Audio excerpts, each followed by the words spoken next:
Well, you made it through the 5-episode detour that was my trip to the Mr. Olympia in Las Vegas. Now it's time to get back to my regular workout journals, and we need to hustle our way through October through December of 2019 because so much has happened in 2020 that I want to catch you up on.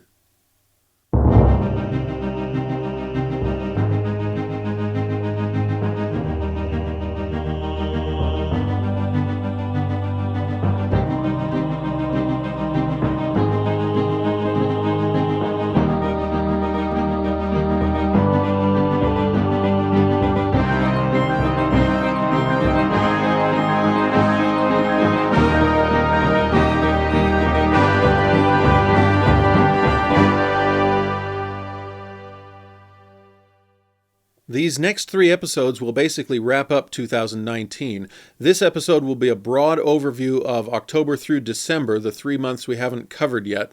And then the next episode will be a special guest that I met in December. And the 3rd episode will be a transition from 2019 to 2020, where I take a look at my goals, which ones I achieved, and what goals do I have for the new year. So let's go ahead now and take a look at that 4th quarter of 2019.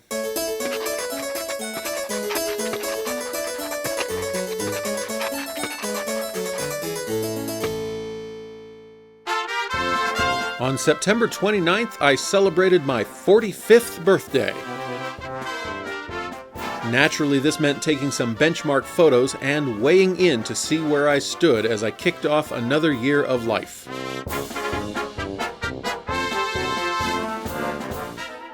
I'm happy to say those 3 months were pretty good ones for getting out to the gym with a moderate amount of consistency and intensity.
Sometime in 2020, I will start detailing my workouts a little bit more than just a montage, a collection of shots to, I guess, kind of prove that I did go to the gym and maybe motivate some of you to go to the gym. Of course, I'm recording this in April of 2020, and most of you cannot go to a gym. Boy, some of those episodes are going to be fun to try to slog through, but we'll get to that when the time comes. For now, we are in October through December of 2019, and I have a few highlights that I feel like sharing. Not all of them are fitness related, but There are a lot of you viewers who get back to me, and I just feel like we're a circle of friends, and these are things I want to share. So first, on October 8th, I did get in a late season hike up, it was called Black Crater. And like the hikes that I took in the summer that I said in an earlier episode I would put together in kind of just a summer adventure, a summer hiking collection, that will go in there, so I won't spend a lot of time on that now. Let's see, I ordered a new tank top from a friend of mine, Nick Stahl. I don't think I've mentioned him yet in this video series, but I actually do have an episode about him coming up. He's got a whole line of clothing. No time to stall. He took his last name, he made it part of his workout motto. And so he finally got some double extra larges in, so I got one.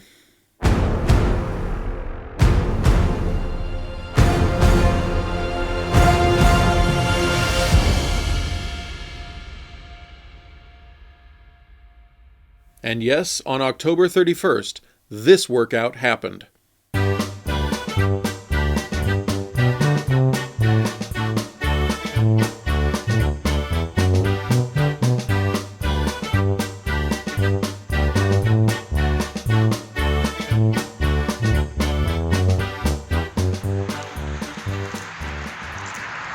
It is a brisk Thursday, November 21st, and I'm about to go up Pilot Butte again because I've got the time on my work day. Even though it is a little chilly, it's actually not too bad. I'm gonna make this work here. But it's Pilot Butte. It could be 30 below, and the city could put barbed wire and guard dogs around the base of it, and there would be people who would still go up it. 16 minutes, 43 seconds to the top. I don't have my best time with me. That's very, very, very close to my best time. It may be a new personal best, but either way, 16:43 from the bottom to the top is, for me, a guy who used to take 25 minutes to get to the top, a very rewarding and encouraging number. See, that's just it. Just keep at it. Keep at it. For Thanksgiving, I got my annual arm workout and carbohydrate coma all in one. And if I can pat myself on the back just a little, I actually went out that evening and got a squat workout. So I did a workout I hate on a day that I would normally take off.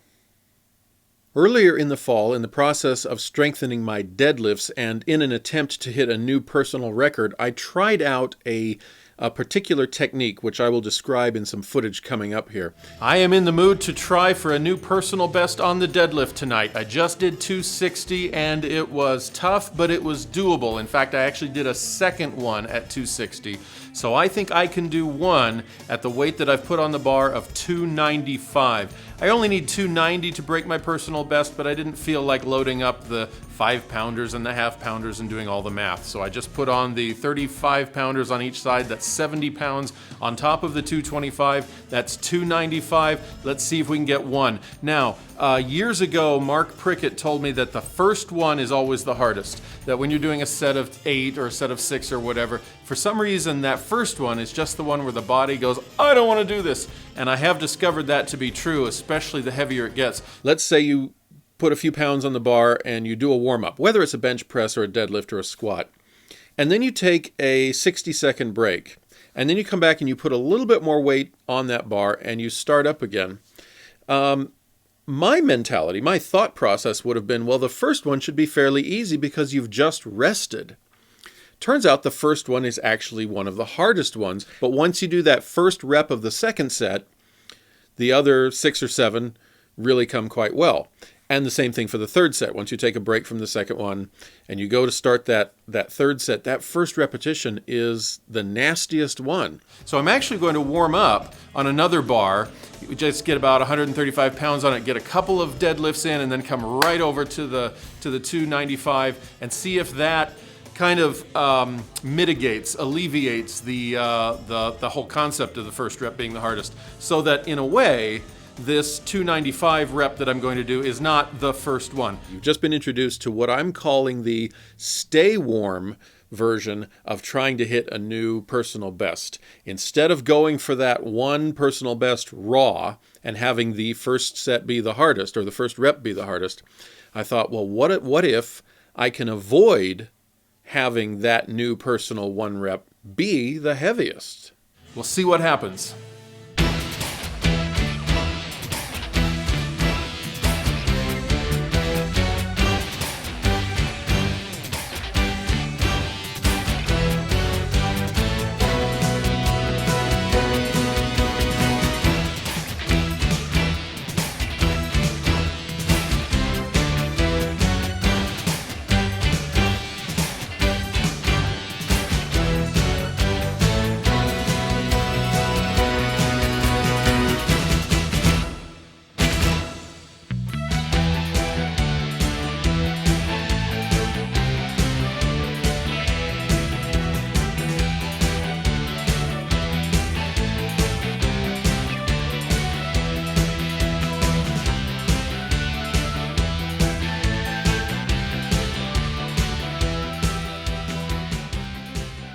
I presented all that to say that on December 2nd, I went to the gym and I tried it again using the stay warm idea.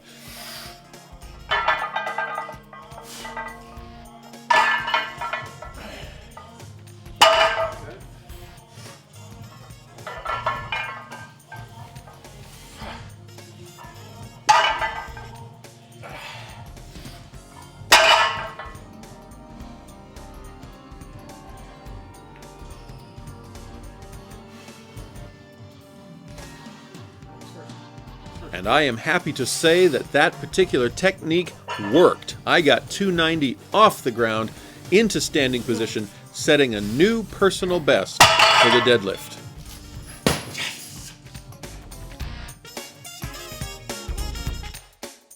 In terms of actually altering my visible physique and not just strengthening the interior muscles, I do have some very good news from December.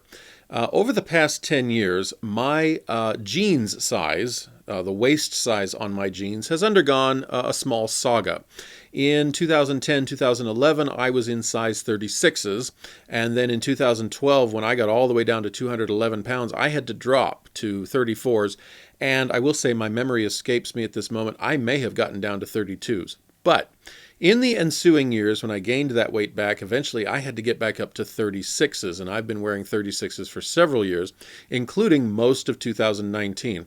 But as 2019 progressed, I noticed that those jeans were getting looser and looser, and it reached a point where they would simply not stay up without a belt. I could slide them off me without even unzipping, as demonstrated here. So I said to myself, I'm going to go see if I can fit into size 34s.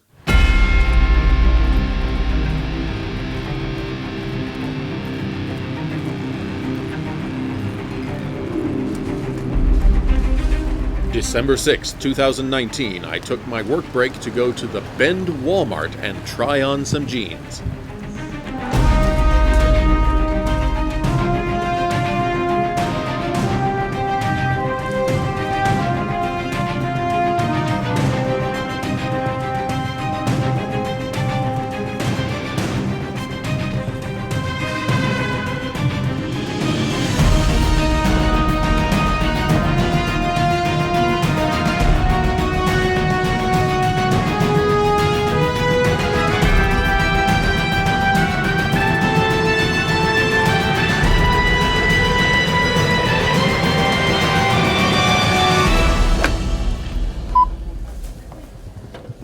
Unfortunately, because my break at work is after about 7 o'clock, their changing rooms were not available, so I took a chance.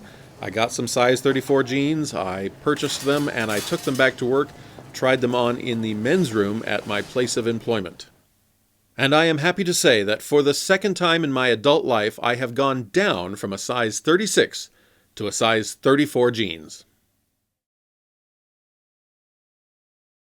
In December, the Johnson family celebrated Christmas, and even though it has nothing to do with fitness, I consider you all my friends, and so I'm going to gratuitously shove this footage in your face.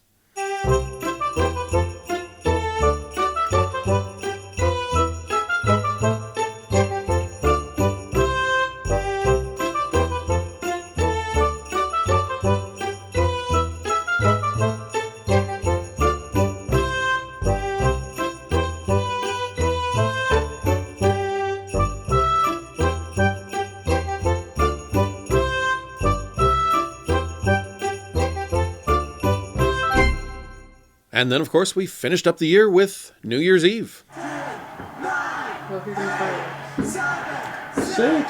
5, 4, 3, 2, 1. But we'll get back to that when I actually cover 2020. Before we leave today, I need to talk about my work situation, which I believe I hinted at in the last official workout journal was going to have an effect on my workouts. On September 18th, my part-time job with the local news station went full-time. That was a very good thing for the bank account. And in December, I think on December 15th, I had my last day at the grocery store where I worked. So I went from 2 part-time jobs to 1 full-time job, and the full-time job, the pay went up from either of the part-time jobs. So I now have 40 hours a week at a solid certain amount per week. The news broadcasts at 5, 6, 7, and 11 p.m. That means a 9 to 5 job with my evenings off to have family time and go to the gym. Now, Monday through Friday, does not exist. The question now arises, or did arise, and I've been dealing with it ever since, is when to work out. And many times from September 18th onward, the answer was at midnight when I got off work. I'd leave work, I'd come back to Redmond, and I'd go to the Redmond Athletic Club because they are a 24-hour gym for members. So it's not entirely impossible. Midnight, I used to love midnight. When I was in my 20s and 30s, I would go to the gym quite happily at midnight, especially after we had kids. The kids were in bed, everything was settled, I'd go work out, and at that age, in my 20s, late 20s and early 30s, I was wide awake at midnight. Things are shifting in my life as I'm in my 40s. I can still stay up late, but usually it's when I'm sitting in a chair doing something mentally creative on my computer, editing a video or writing something. I don't always go leaping with excitement to the gym at midnight after work anymore. And it's not that work is hard, it's just that midnight is becoming a late time for me. Yeah, things are changing with as you get older.